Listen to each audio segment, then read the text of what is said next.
On this episode of AV Week, we take a look at the return of possible AV trade shows, AIMS and the AIMS Alliance and AV over IP, and cinematic displays in the conference room. All that and more. Next on AV Week. The network for the AV industry. What are you listening to? This is AV. This is AVNation. This is AVNation. This is AV Week, episode 561, recorded Friday, May 20th, 2022. Now, not normal. Support for AVNation is brought to you by Draper. This is AV Week, your weekly wrap-up of audio-visual news and information. My name is Tim Albright. I am your host. With us to discuss the news and information we have gathered this week. First and foremost, a young lady that I got to meet during the pandemic. I got to meet in person, live, in real life, holy crap, in Barcelona, and she is still over in Europe. I am not. Bren Walker from Kierkegaard. Welcome, ma'am. Hello. Thank you for having me. I'm glad to be back, and it was just a delight to finally meet you in person. Absolutely. It was fantastic. Very excited. There was a lot of that last week, wasn't there? There was because a handful of us connected during the pandemic and connected, through Twitter, through social, through other reasons. And last week was one of the first of many kind of real in-person meetings. So, yeah, it was cool. Yeah. Well, I built my team during the pandemic, so, you can do anything. Absolutely. Also with us, a couple guys that I at least know their companies, and I know some of their folks in real life, but not met these guys. First, George Herbert from Epiphan. Welcome, sir. Thank you. Pleasure to be here. And Matt Davis from our friends over at PTZ Optics. Welcome, sir. Yeah, thank you. Excited to be on the show. Absolutely. Speaking of last week, speaking of ISE, first story comes to us from our friends over at Rave. ISE tops 43,000 attendees. Really quick note here. In the past, and especially at CES and NAB this year, the attendee count, from my estimation, from what I've been able to read, includes everybody, the manufacturers, and the whole shebang. What Avixa, CEDIA, and Integrated Systems Europe are trying to do is do what's called qualified attendees. What that means is, as Bren and I walked through the turnstile every day and they scanned our badge, our digital badge, and we'll get to that in a second, we would be counted once. That's it, over the course of the 4 days. George and Matt, because they're exhibitors, they would not be counted, right? So in the past, they would have been counted at the 80,000 number of ISE at its height at 2019. However, what they're trying to do is give vendors a little bit more realistic number, a little bit more real number. And again, also it gives you a percentage of, oh, hey, we had 1,000 scans out of the 43,000. So this is kind of how we did from a ratio standpoint. So kudos to them for going down that road. But Gary Kay writes about this. It says, 43,000, 151 countries, and according to ISE, 90,000 visits to the show floor. Again, what that means is that, again, Bren and I walked through all 4 days, so that is part of that 90,000, but the 43,000 is her and I being counted once.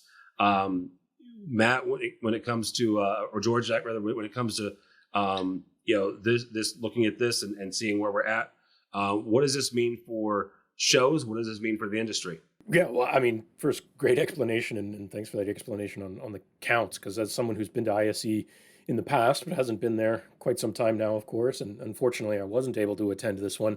That I looked at those numbers and went, is that good? And kind of was questioning. And then I heard from my colleagues who did attend, and they said it was a great show. They had a great time. They said, obviously business-wise, they were super positive about it. I've been chasing leads all week on things they brought in. So I think in a large part this, and, I guess for us, the media show before it, and maybe Matt will talk about this too, was NAB. Between the two, it felt like, shows are back. In a pretty significant way, at least from a manufacturer standpoint. We might still have a ways to go. I heard a lot of people talking about how Barcelona is not quite as large physically as a venue as Amsterdam and stuff like that. And I think people will get used to those things and in that change and that shift. I personally was looking forward to a change of scenery from previous years in Amsterdam to Barcelona, and hopefully next year I'll get to experience that. Matt, same kind of question. What does this say about the industry? I think things are back. There's actually a really interesting aspect to this. I think that we've been tossing around, and that's, well, we've seen quote unquote lower attendance numbers. It's almost like a filter that's gone on. So the people that are actually attending this is their living. This isn't just people tinkering around that are coming out for the shows at this point. These are people that are truly invested in what this industry is doing. So everybody who's coming to your booth, anyone you're interacting with, this is a great person to know. Whether they're even interested in your products or not, these are people who are heavily invested in seeing our industry succeed. So we found it to be incredibly helpful. A lot of amazing leads came out of it. And I feel like it was even better for the attendees because we could actually spend more time with each of them as a result of it. So overall, it made me feel really good about it. And I think, we might not see those attendance numbers go back up, but I think if we were to look at the remote or the remote viewers of the content being produced there, we would start to see things equal out, if not go well beyond numbers we ever saw before. I would echo that and just say, that's the trend we've certainly seen in the past little while is that, yeah, it feels like the numbers might be down, but as a manufacturer, people selling things, the quality of those leads is significantly higher, to Matt's point. And that's ultimately, as a manufacturer, what we want. And I think, Matt, you were alluding to this as well, is that if we get to have a longer quality conversation, instead of eating up a few minutes here and there for people who are just trying to fill their bag with swag, awesome, right? That's ultimately a win for us. And I think that's exactly what we've seen. Yeah. Now, I will say I do miss one little aspect, though. The people that would come with their really, really crazy ideas. Like, maybe this isn't a money-making idea, but like, have you ever tried to make your products do this? It's like, never even thought about it, but now you've got my brain spinning. Maybe better done on Twitter. I think that you hit on a point, Matt, that I think is really important.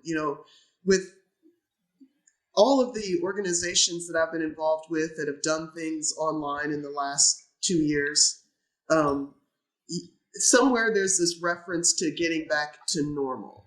And I think we should just forget about that, and should just be in now. And now what can happen is that people who might not have known about ISE before, I knew about ISE, but it never occurred to me to go, really, honestly, before meeting Tim and meeting other people, getting more involved with the VIXA, and realizing, okay, this is something that I should check out and maybe prioritize.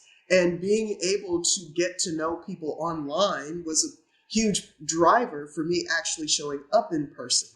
And just like organizations have been doing things online, they've been finding they have new audiences because of this online exposure or digital exposure, or whatever you want to call it.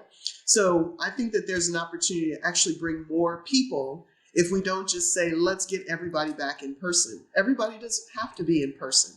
And there are a lot of people who can help grow the industry without showing up in person. So to me, it's a chance to really be expansive and to think differently about how people are engaged and letting them decide how they want to be engaged. If they want to come in person, great. If they want to do things that are just online or they can only do things online, give them that, because maybe 5 years from now, they'll show up in person. So I think there's a unique opportunity to not look back, to not try to be normal again, but to be now and to really seize. The thing that I was impressed by at ISE was the focus on digital art and the elevation of projection as an art form.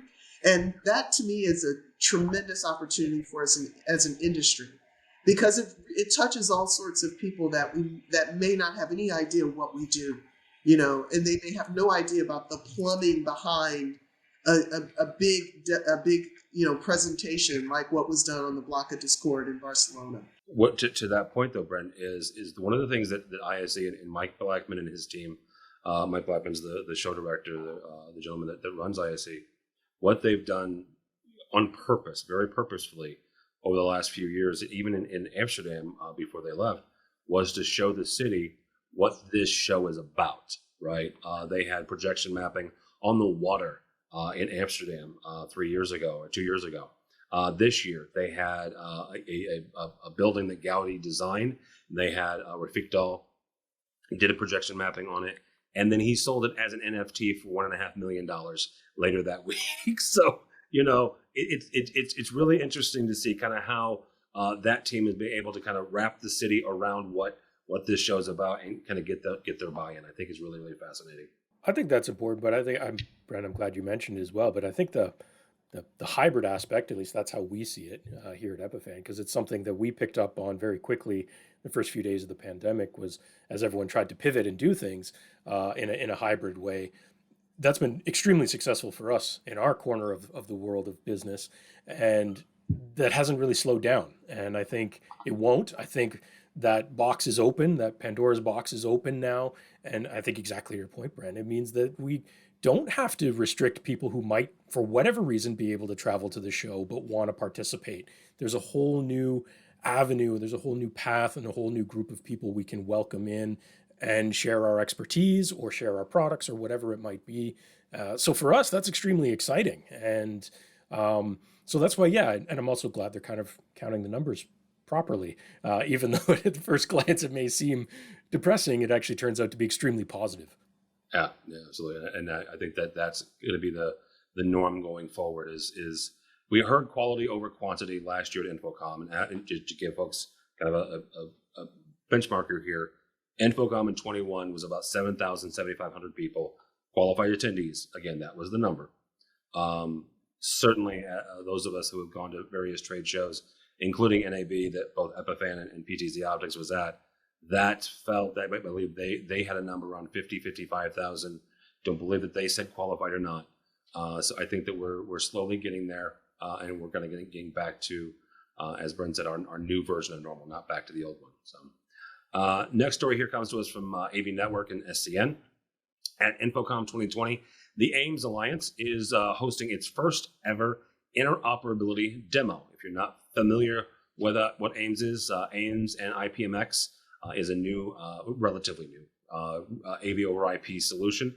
It is open standard, and it's going to have groups like Cisco. It's going to have Arista. It's going to have Mackinac. It's going to have Matrox. I believe they said about 10 or 20 various manufacturers are going to have interoperability. Easy for me to say at InfoComm. Matt, we'll start with you on this. PTZ Optics has a lot when it comes to video over the network. You guys use NDI quite extensively. When you look at the AIMS Alliance and what they're doing, where does it sit in terms of the AV over IP competing standards? For me at the moment, I'm more curious in watching it for a little bit longer. I'm very excited about everything I read and have been reading about it. I think that the ideas presented are really exciting to allow this level of interoperability. However, I've heard the story a number of times before living in, the pro AV industry. So I usually, like a lot of things, I don't install firmware when it first comes out. I like to wait, a little bit. Same thing going on at the moment. I'm very intrigued. I'm excited.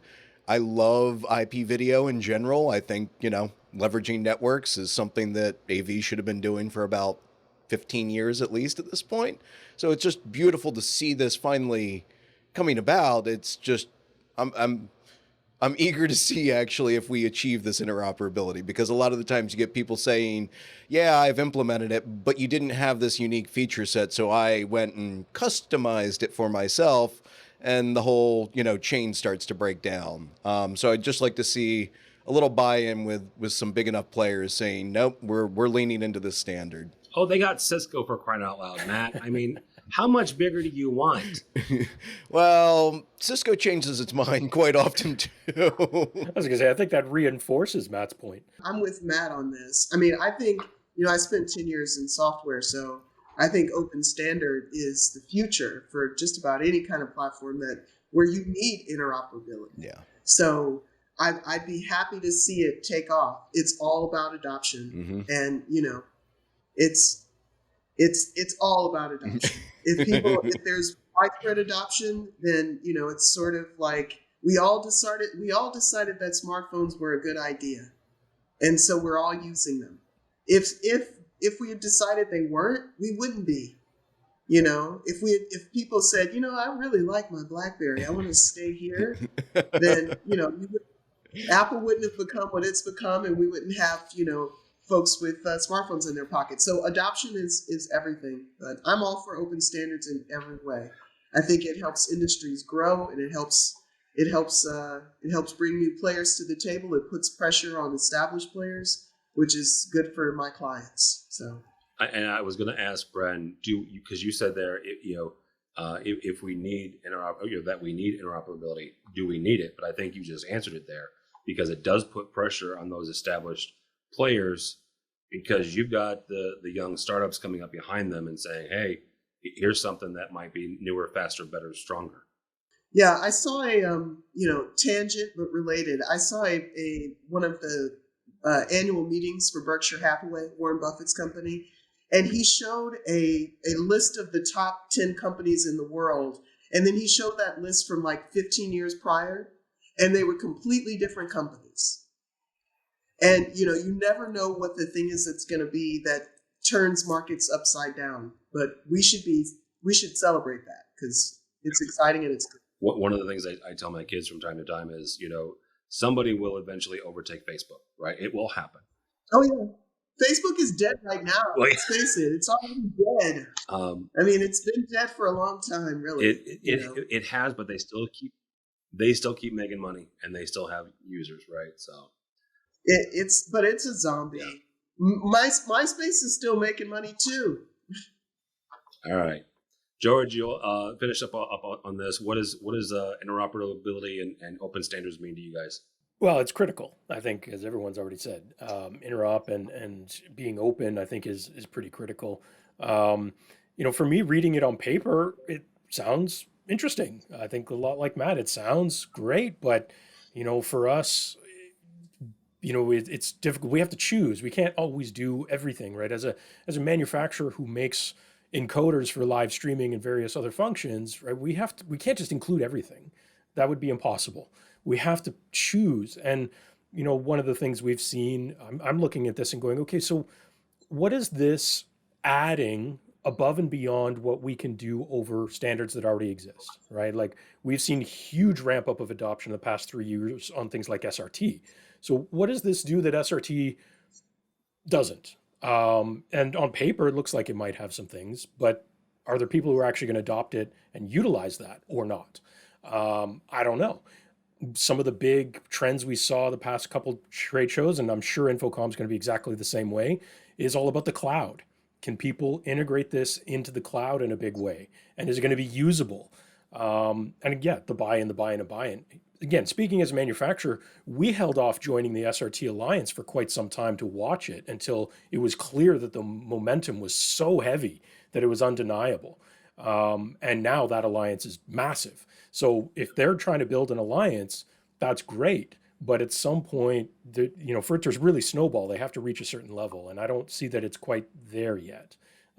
So yeah, like Matt, it's kind of a wait and see. It's great on paper, but there's so many of these standards now. And, whether you're making cameras or whether you're making encoders, you gotta pick. You can't do it all. So I have a question about that. And this is a personal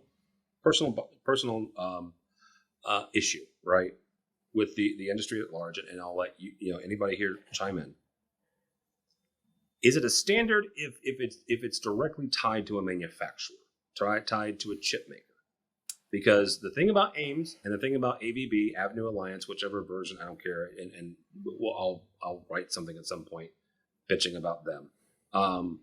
They are literally open standard, right? It's IEEE. These are folks that don't really have a financial foot in this, as opposed to Dante, right? Dante is a private company, well, publicly traded company, but it's a manufacturer of chipsets, right?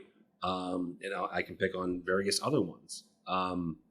Is it really a standard if it's not, I guess, altruistic? I guess is where I'm getting all kind of doughy-eyed here. Neutral. If it's not neutral. Yeah, I think I think you're actually bang on there, Tim. And again, I think that's why I'm going to harp on the SRT example a little bit more. But created by a company, but completely open sourced. right? Yeah. And so anybody who wants to implement it can go ahead and implement it. There's no licensing, there's nothing like that.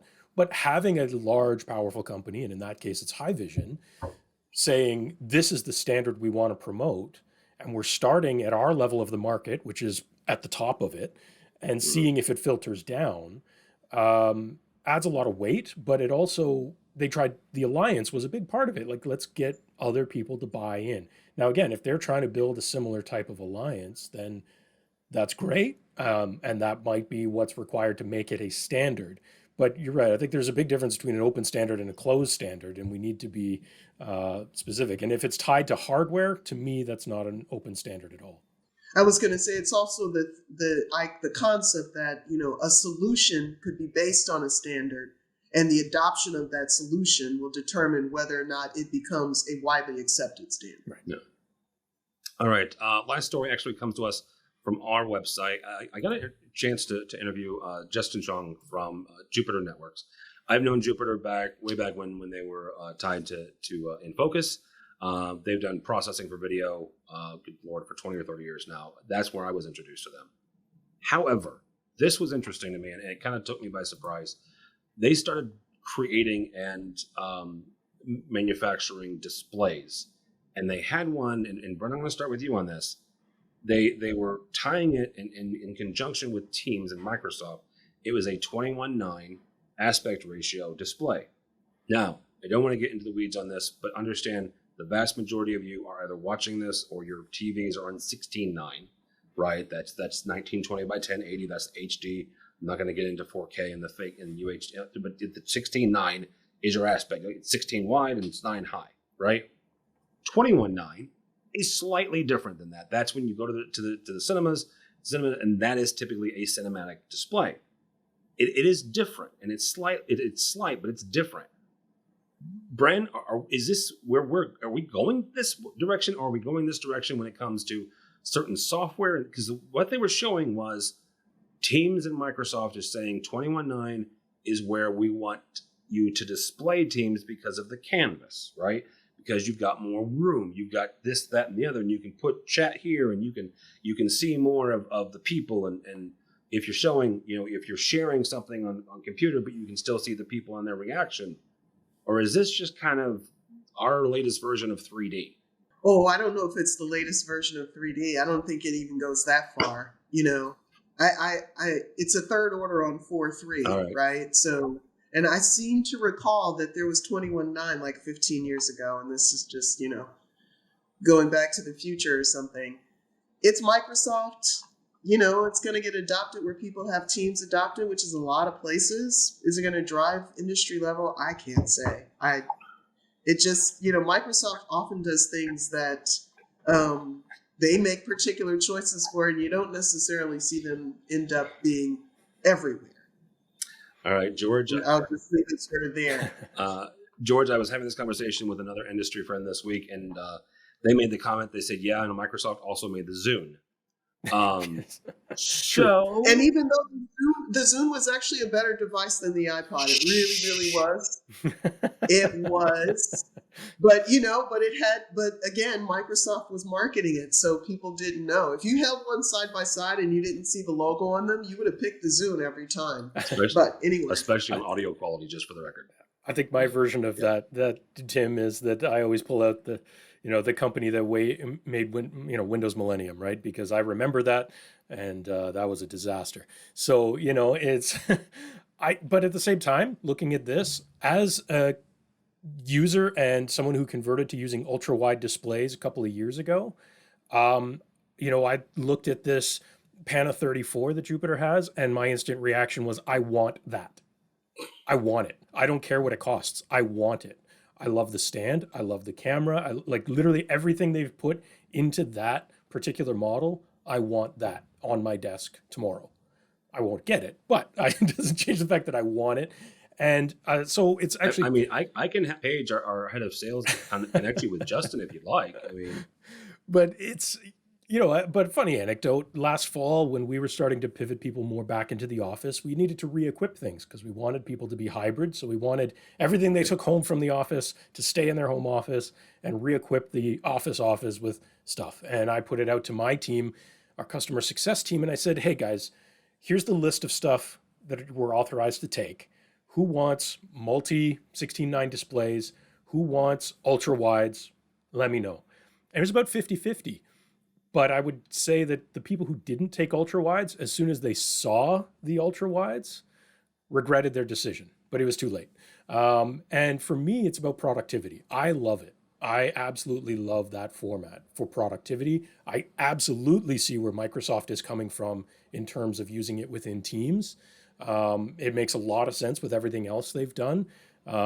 The other day I was in a Teams meeting and someone turned on together mode and someone else, this is stupid. What is this silly gimmick? And I said, there's studies showing that that's more engaging than the gallery. Mm-hmm. That's what this is all about. So for me, it makes perfect sense. Reading through the specs, like I say, I love it and I want it, and I get where Microsoft's coming from on this for sure. All right, Matt, we'll have the last word on this. Does this make sense? I think it does. I would resonate with a lot of what I'm hearing here, but the thing that I saw immediately, and maybe a little bit less so with the smaller versions, the 105, 85, I see this a little bit more. I think it's an excellent way for them to start introducing all these concepts around calm technology that companies like Google and Microsoft they keep talking about. We don't really see any action, but the concept that things live in your peripheral vision and can notify you about what's actually going on without interrupting your call or you being in the middle of a speech starts to become very easy when you have a display that's 21:9. You truly can have things in that peripheral vision that act as beautiful notifications. All right. Well, that'll be a good place to stop. Thank you all so much. Bren Walker from Kierkegaard, thank you, ma'am. How do people connect with you? They can reach me on email, bren@kierkegaard.com, LinkedIn, Brenda J. Walker, and occasionally Twitter, Bren Walker AV. Especially on Sunday mornings during AVNation. On Sunday mornings. Sunday mornings drag me back onto Twitter after ditching it for 7 years or something. And I am going to get I was well ahead of that fake account thing. I could have told Elon about that. I am going to get you connected with the illustrious Mr. Neto and let you beat him up for getting you back on Twitter. So, yeah. George, thank you so much, sir. How do people connect with you or Epiphan? Well, you can always find all things Epiphan at epiphan.com, and you can find us on all those social places. We put out a lot of content on YouTube, weekly webinars and things like that. So check it out if you're interested in all the fun things that we do. And you can always send us emails, info@epiphan.com, and things will reach me. Follow along and see the future. All right. And Mr. Davis, thank you, sir. How do people connect with you or PTZ Optics? Yeah, so again, just like George, ptzoptics.com is a great way to find all the sorts of information about our products. We have countless videos on YouTube, which you may or may not be aware of at this point. And if you actually are trying to get a hold of me, reach out via any of the email addresses you find and just say you're looking for me. Okay. And you'll see both Epiphan and PTZ Optics at Infocom. You'll actually see Bren as well. You'll see me. But for me, don't follow me on the Twitters. But go by the website if you would, AVNation.tv. That's AVNation.tv. You will find this program and a host of others. I mentioned the fact that Brian and I were at ISC last week. You will find all of our videos there at AVNation.tv. And then you'll find us previewing already because by the time this posts 2 weeks from now, I'll be in Vegas for Infocom. If you are an end user for AV gear, if you're a tech manager, IT manager, in-house integrator, anything of the sorts, we've got all sorts of parties for you. We also have parties for you if you are a manufacturer. But the first couple, AVNation Fuse, which is our end user portal, that is having a get together at the Ice Bar in Las Vegas from 5 to 9 on Tuesday, the 7th of June. You can sign up for that at AVNation.tv. And then Wednesday is a free-for-all. Everybody in the industry is invited 4 to 6 on the show, well, just off the show floor in the West Hall. It is our annual AVNation tweet up from 4 to 6. So you can sign all up for all of those at avnation.tv and find all of our Infocom coverage and ISC coverage as well. So all that and more at avnation.tv. It's avnation.tv. Thanks so much for listening. Thank you so much for watching. That is all the time we have for AV Week.